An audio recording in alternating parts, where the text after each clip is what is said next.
The finest hotels offer much more than a place to rest your head. There are golf courses, swimming pools, and lush gardens.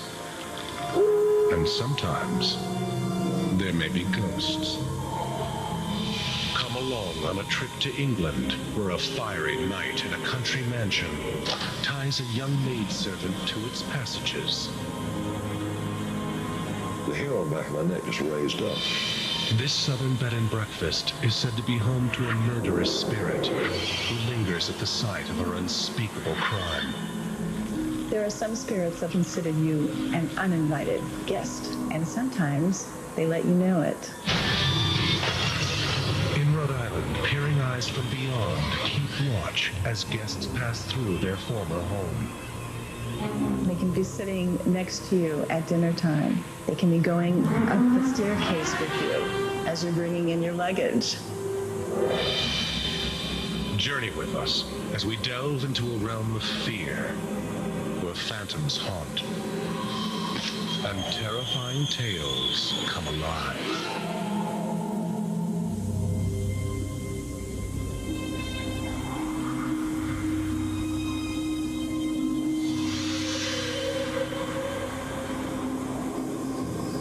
When you check into a haunted hotel, double occupancy takes on a whole new meaning. In Newport, Rhode Island, mansions line the ocean drives, each a little bigger and more expensive than the next. But step off the beaten path, and you will find one of the grandest, the Inn at Shadow Lawn.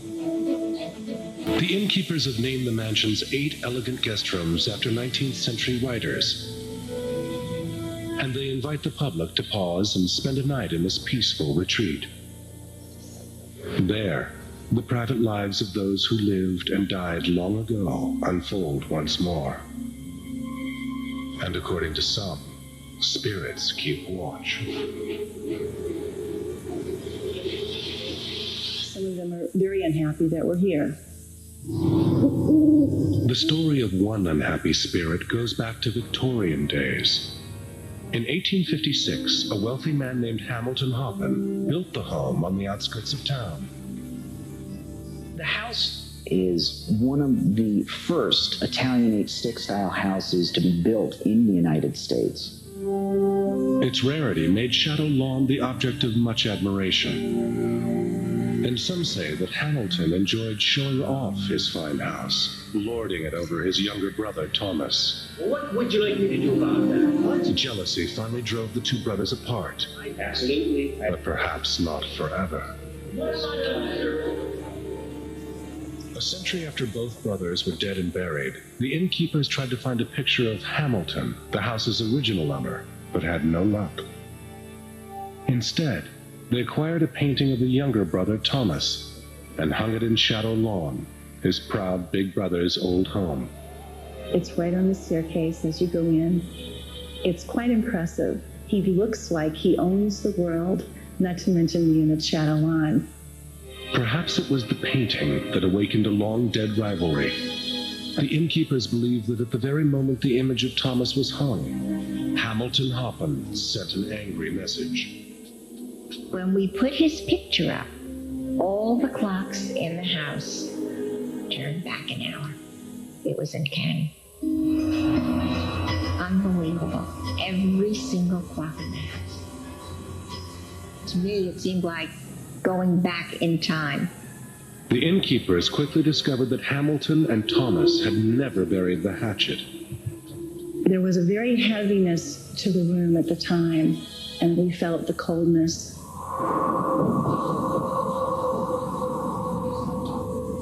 And what they saw next would haunt them forever. We witnessed the spirits of Hamilton Hoppen and his younger brother Thomas Hoppen. They got into an argument. Thomas was torturing his older brother for some reason. The innkeepers say that with Thomas lurking in his house, Hamilton will never rest in peace. And today, the brothers keep close watch on each other and all who enter the old family home. I feel that he's looking at me going up the steps when I get to that picture. And when I come down the steps after checking in a guest, he's looking at me. Whether they are protecting Shadow Lawn from each other or even the staff, day and night, it seems the Hoppen brothers are watching. But there is one haunting event that seems totally disconnected from the dueling brothers.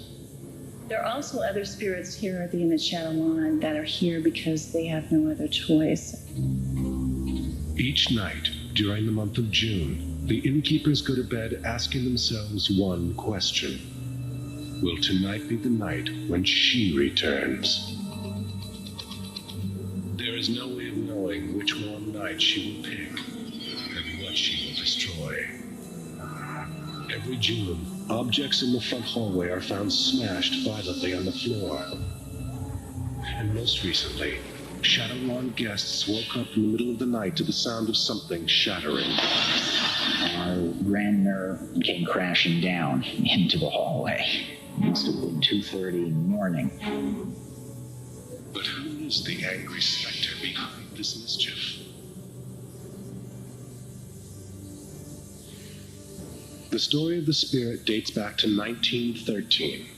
Legend has it that a newlywed heiress moved to Shadow Lawn with her husband, a young and dashing Newport doctor. But the fairy tale life she had imagined came crashing down around her when her husband revealed his true colors. He started openly cheating on her with other women. He would parade his women in front of his wife.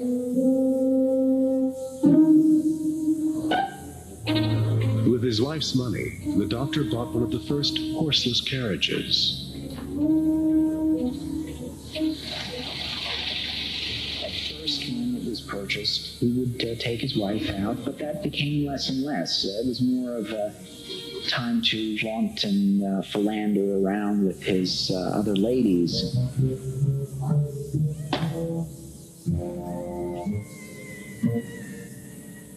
Every day, the doctor's wife would stand by her window, watching and waiting for her cheating husband to return. And the rage inside her grew.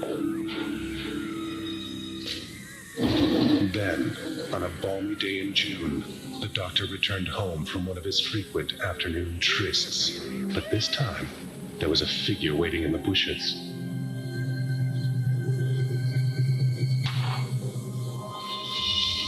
The doctor stepped out of his car and was gunned down by an unseen assailant. Literally out of the blue, out of nowhere, he was shot to death. No one who knew the couple had any doubt as to who the murderer was. There's no way you could say otherwise that this was made out of total vengeance. The doctor's wife was charged with murder. And though she was eventually acquitted, locals were sure it was a case of a woman scorned and driven to kill. She spent the rest of her life shunned by the entire town. But innkeepers believe that each June she returns to Shadow Lawn to set the record straight and to tell the world her husband had left her no other choice. She does want to make herself known. She does want to tell her story, to put her point across to people. Each June, when antiques come crashing down in the front hall, the innkeepers believe it is her misunderstood spirit lashing out at those who would judge her. Because I'm sure she did love him, there must have been a tremendous amount of guilt. It's almost a tormented feeling. At other times, guests are startled by a shadowy figure by the bedroom window. Someone waiting up late. In the room that she does inhabit, lights have remained on, possibly waiting for him to come home. The innkeepers believe it is the doctor's wife, hoping against hope that her straying husband will finally come home to her. And every June, it seems she just might get her wish.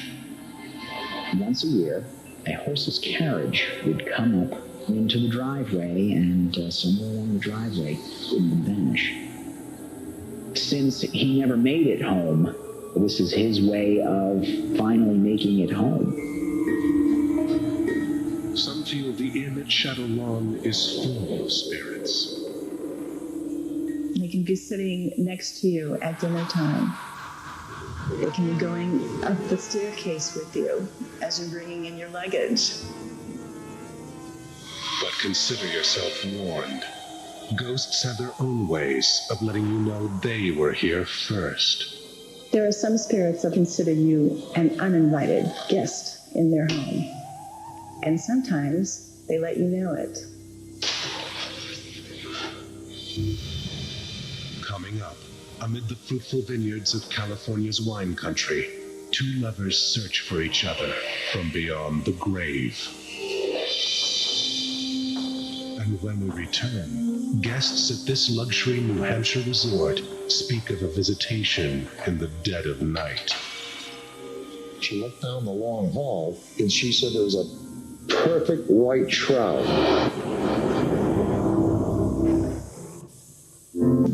Rest and relaxation await you when you spend the night in a luxury hotel.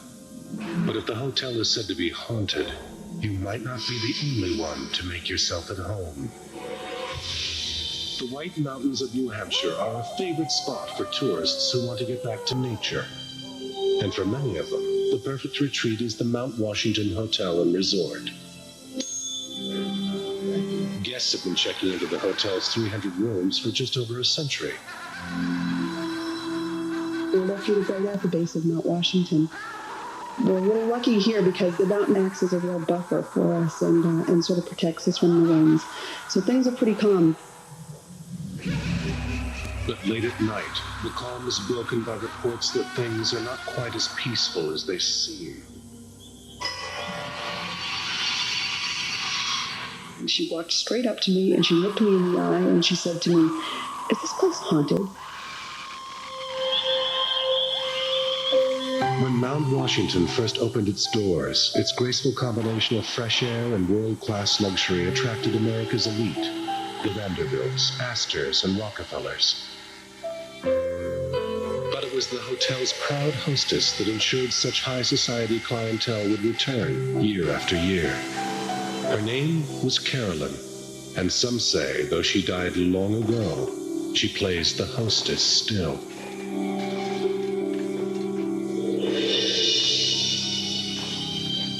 At the turn of the last century, Joseph Stickney, a hard-working hotelier, built Mount Washington as a testament to his success and as an expression of his deep love for his wife, Carolyn. He was the love of her life and she was the love of his life. They spent a lot of time together. They enjoyed each other's company.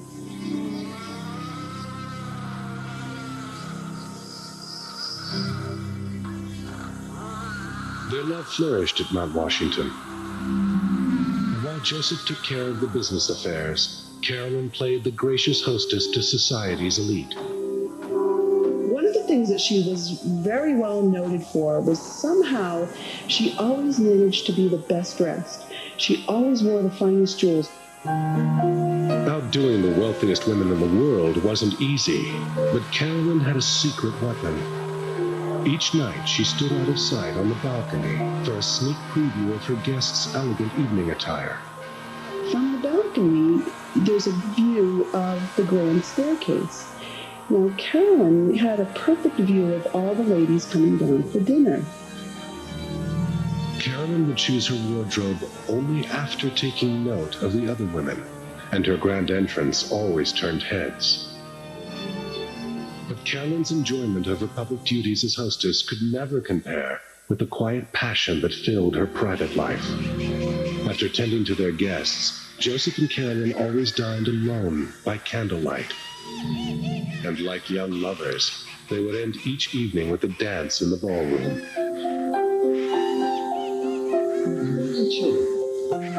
But their epic romance was not to last. Years of hard work had taken their toll. And one day, without warning, Joseph's heart gave out. Joseph died in December of 1903. Just 2 seasons after the hotel was open.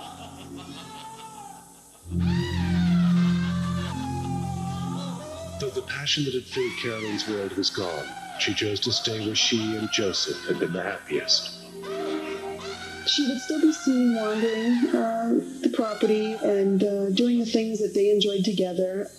I think it was a way for her to sort of heal and get through that loss. When at last she died, many years later, most assumed Mount Washington had lost its guardian angel. But according to the staff, it seems Carolyn was destined to return. It's the manifestation of a figure passing by out of the corner of your eye. It's the turn of a doorknob or the jingle of a key.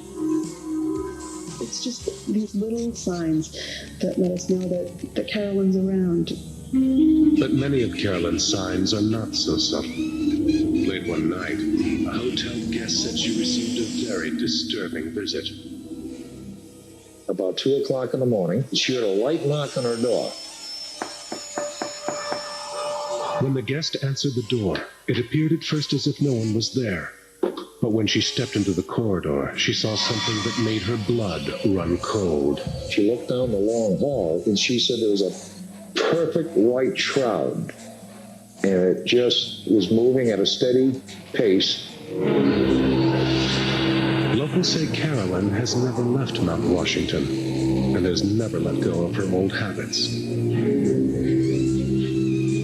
Each night before dinner is served, a hazy outline is seen on the balcony overlooking the grand staircase, watching as guests arrive.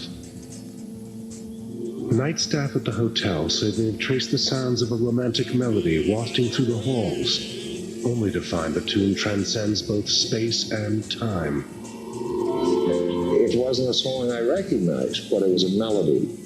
And it repeated itself, but we couldn't come up with a location. Each time we sought out the area, it seemed to be the same distance away. When the hotel's guests have gone to bed, a hush falls over the resort. But out of the silence, the music will begin again, reminding visitors that Carolyn is still there, and warning staff not to walk the historic halls alone. Now, the night that it was a full moon, and the windows rattling, you would find yourself definitely looking over your shoulder more, hearing a few more noises that you didn't hear earlier.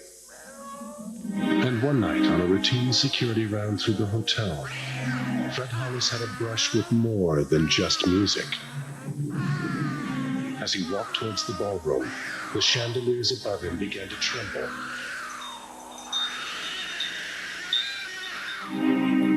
And when he entered the ballroom where Carolyn and Joseph once danced, for a moment, the past seemed to cross over into the present. One evening, I was walking into the ballroom, which I had done on many, many occasions before, and I got about halfway across the ballroom floor when every hair in my body electrified. I mean, it tingled. I had the strongest presence. Couldn't tell you today if I could have gone further. Really no explanation. As when she lived, perhaps Carolyn will never abandon Mount Washington or relinquish the greatest love of her life. I think the reason that Carolyn haunts this place is that this was where her heart was. This was where her Joseph was. Coming up, years after the murder that tore her away, Savannah's specter pays an unexpected visit to her old home. I knew I was looking at someone that did not represent our time. And when we return, at this English retreat, a desperate spirit tries to check out. She wants to get out. I don't know how to release her. In a haunted hotel, things aren't always as they seem. When you glimpse a fellow guest in the hall, look again. Are they really there at all?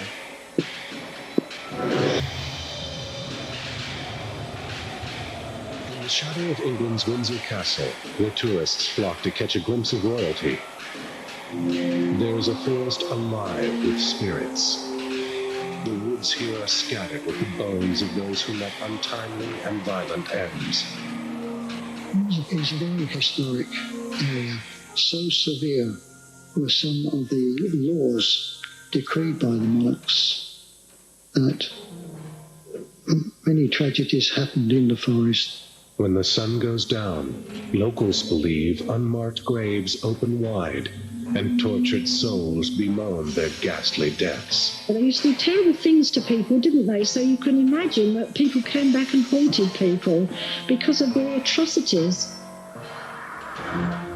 In the heart of this haunted landscape is the village of Ascot, a quaint locale with a storied past. Ascot has a number of legendary ghosts. And according to locals, Ascot's most active ghost makes her home at the Berystede. The Berystede was built in the mid-1800s as a traditional English country house. It's an old-fashioned building, red brick, with the turrets on, one pointed, one round. The Berystede's lovely gardens and lawns attract guests seeking quiet repose. But it is the legend of a young woman named Eliza that truly sets this hotel apart from all the rest. At a young age, Eliza left her home in Germany for a new life in England, where she dedicated herself to serving the lady of Berystede, Mrs. Standish. Eliza had no family and no friends, but she adored Mrs. Standish like a mother. Eliza would have been very close to Mrs. Standish because she would have looked after all her clothes, her jewels and everything. Eliza took special pride in caring for Mrs. Standish's jewels, for the exquisite collection had been in the family for centuries. She would spend hours polishing the gems. And since the Standishes were the only family Eliza knew, it was as if the jewels were part of her lineage too. But one night, just after 3 a.m., disaster struck. I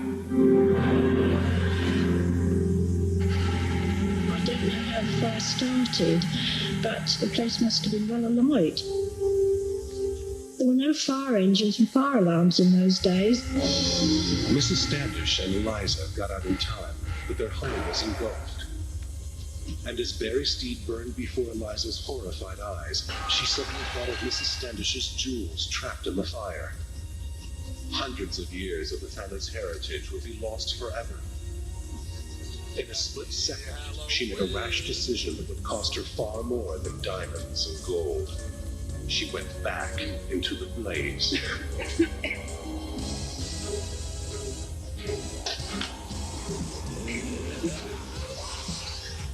Which, of course, in retrospect was very foolish because she perished in the fire.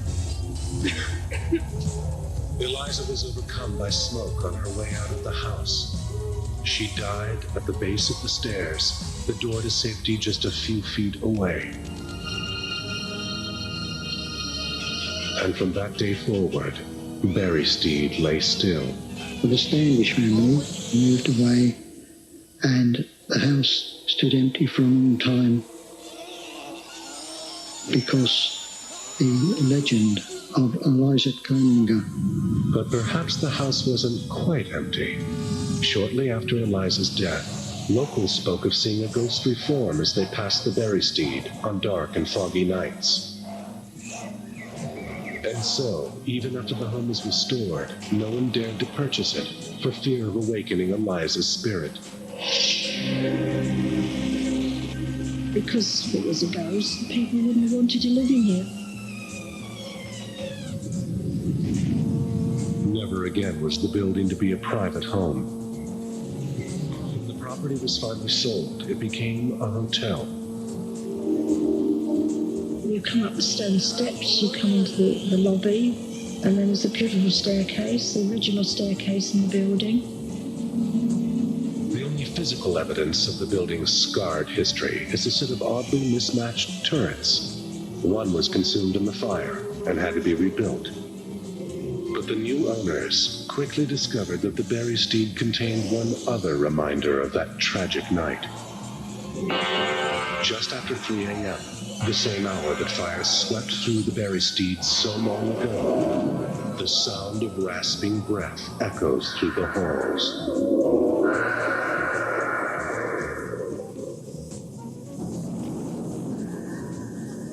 It can be very eerie at night. Maintenance men have heard inexplicable noises. Hotel guests make sure they are safely in their rooms by 3, because according to legend, when the clock strikes that fateful hour, Eliza begins to roam. People have seen the ghost of Eliza Kleiniger walking through the hotel in various places, mainly on the upper floors. There are those who believe death took Eliza unaware, and that she does not realize she is gone. They believe the slight form that is seen descending the staircase again and again, night after night, is merely Eliza looking for a way out. The ghost of Eliza Kleiniger remains in the hotel because a ghost remains on the site where they came in tragic circumstances. As they dress for the evening, guests at the Berystede often feel they have some invisible company. And whether they like it or not, it seems Eliza is here to stay. Tragedy binds her to the Berystede, and she may never escape the walls that surrounded her to the last. Because she perished in the fire, she wants to get out. I don't know how to release her. Perhaps if I could, I would.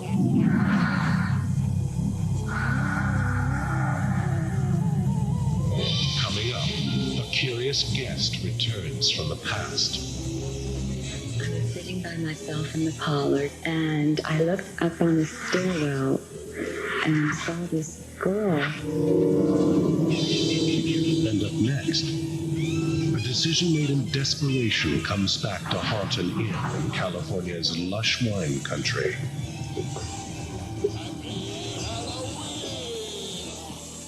In a haunted hotel, you never know who's at the door or what's behind the keyhole. In California's Napa Valley, visitors spend their days sipping fine wines and touring the vineyards that blanket its hills. But one of the most remarkable things about Napa Valley is the density of the wine-producing region. What you're seeing is essentially every driveway in the valley is a new winery. After a day of roaming local vineyards, visitors are welcomed by the historic Napa River Inn. As people come into the building, they are immediately taken with the history. The furnishings that you see in the hotel and the furnishings you see in the lobby definitely put you back 100 years. The inn, formerly a thriving mill, once played an important part in Napa Valley's commerce. But not all of its history was happy, and reminders of the inn's darker days have sent some guests running in fear. He thought he saw a man hanging from the trusses. But who is this tortured soul, and why is he still here? According to local lore, the story goes back to the building's days as a mill. Albert Hatt Jr. was the mill's owner, and while he enjoyed his work, his true happiness was rooted in the love of his life, his wife, Margaret. The couple spent every moment side by side.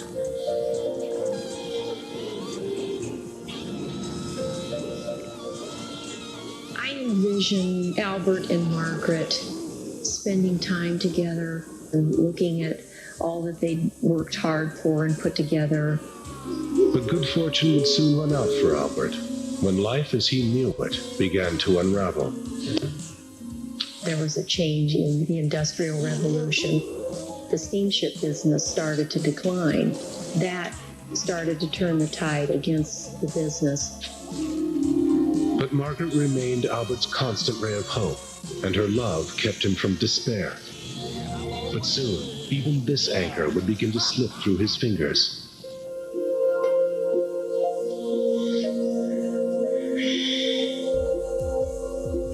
Margaret fell ill.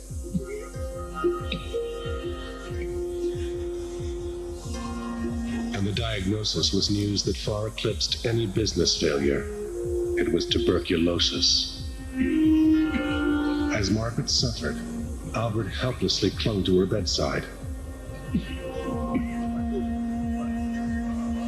Until finally, the light of his life was gone forever.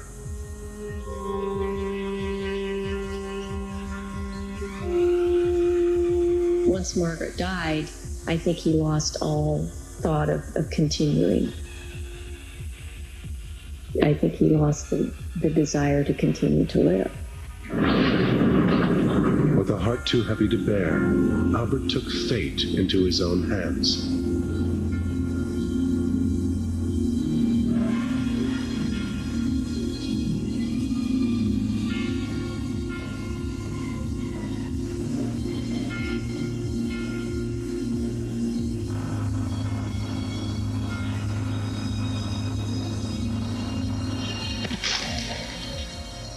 He hung himself of all days on April 1st, which is April Fool's Day. With Albert's death, the once prosperous mill closed its doors once and for all. For many, many years in the 1900s, after the mill went out of business, this beautiful brick building sat empty. Finally, in the year 2000, the mill was renovated and became the Napa River Inn. Though the structure remained the same, the transformation from old mill to luxury hotel was astounding. You come into the hotel and walk into a lobby that's all marble and chandeliers.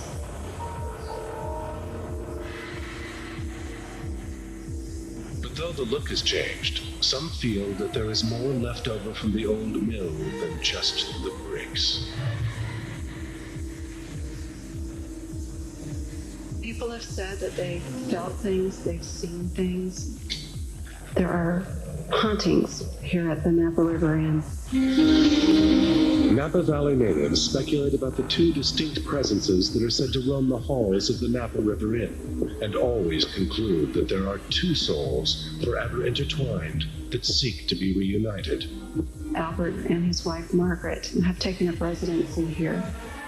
Innkeepers and guests believe that Albert and Margaret's spirits are like two ships that pass in the night, never quite finding each other, but forever searching. Perhaps even using modern conveniences in their pursuit. Somebody was in the elevator and going up and down. And those wanting to escape Napa River Inn's most terrifying encounter should avoid the bakery. For it is there that guests report seeing Albert's apparition, reliving his darkest hour.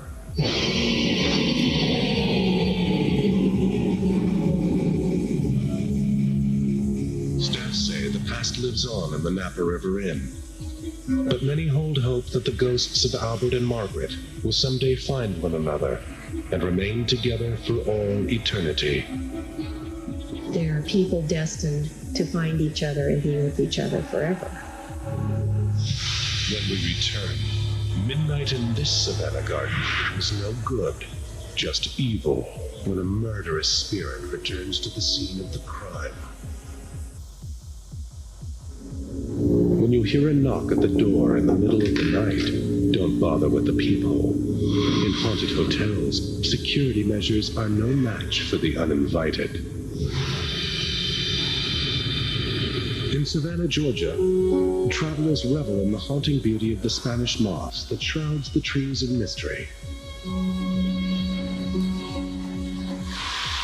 When Whenever a building goes up in Savannah, contractors discover something disturbing in the city's red clay earth.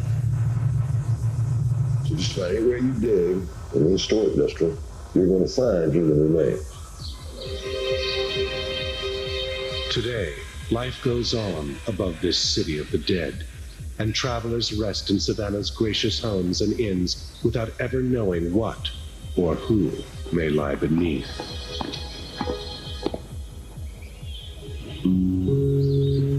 Across from Savannah's Forsyth Park, the sweeping veranda and shady courtyard of the Forsyth Park Inn welcomes guests with its southern charm. From the exterior, it's a very inviting, happy, bright, cheerful home that you cannot imagine until you actually enter into the home what it has to offer. Paneled in rich woods, the inn is carved with charming details. But this veneer of beauty and grace fails to hide the building's dark history, or veil the many stories of a spirit said to reside here.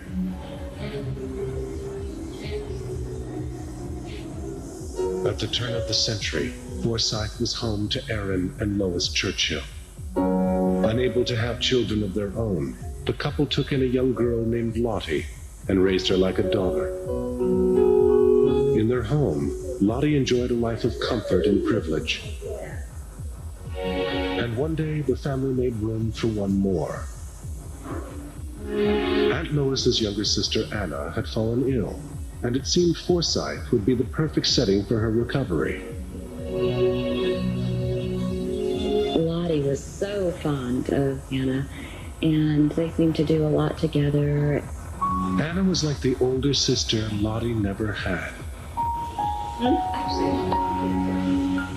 But Lottie would soon discover that she was not the only one who shared a special bond with the new guest.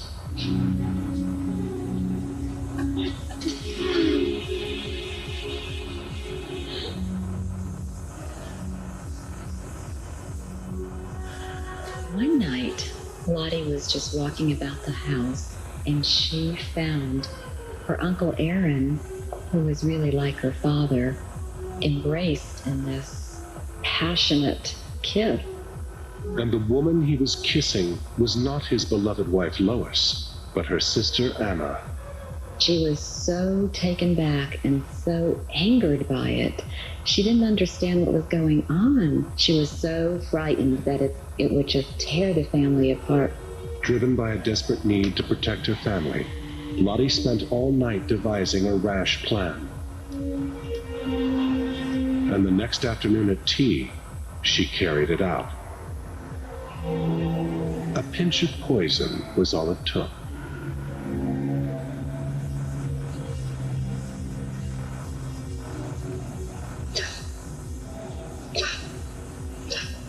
And moments later, Aunt Lo cradled her dying sister as she took her last breath.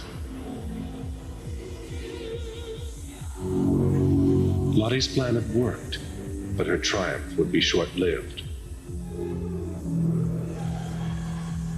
The moment Anna died, Aunt Lo revealed a secret that would destroy Lottie's young life.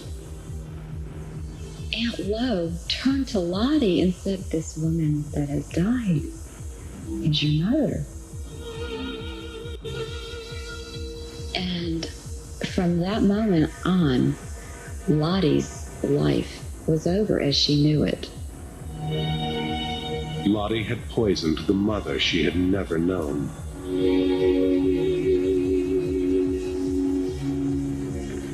Tortured by guilt and remorse, Lottie's mind turned against her. Finally, she was admitted into a mental hospital, where she would ultimately die, far from the loving home she had cherished so much. In 1985, the home was converted into an inn, and today it houses weary travelers, unaware they may be sharing their rooms with a spirit still longing for home. We had just acquired the inn, and I was sitting by myself in the parlor, and I looked up on the stairwell and saw this girl. As the new innkeeper fixed her gaze, a chill went down her spine.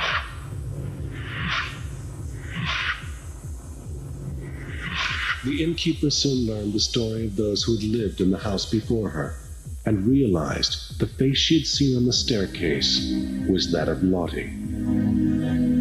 The discovery was unnerving, but as she was about to learn, Lottie had a helpful streak. Late one night, the innkeeper looked for the keys to lock up the inn, but they were nowhere to be found. I was really frustrated that I couldn't find the keys, and right at that moment of frustration, my kitchen door flew open, and the keys fell right before me, right to my feet. The keys had dropped out of nowhere, perhaps a favor from beyond. Lottie is thought to roam everywhere in her old house, but there is one particular place that seems to lure this sad spirit. A quiet spot that was once the site of a horrible crime. People have seen a young lady in a dress of that fashion in the garden. When the full moon illuminates Savannah's night sky, they say Lottie's form roams the Courtyard garden at Forsyth Park Inn, her tormented soul forever haunted by memories of a century-old murder. You really can feel the spirits that have lived before us here. They are moving about all the time, and you will leave with an experience that you'll remember forever.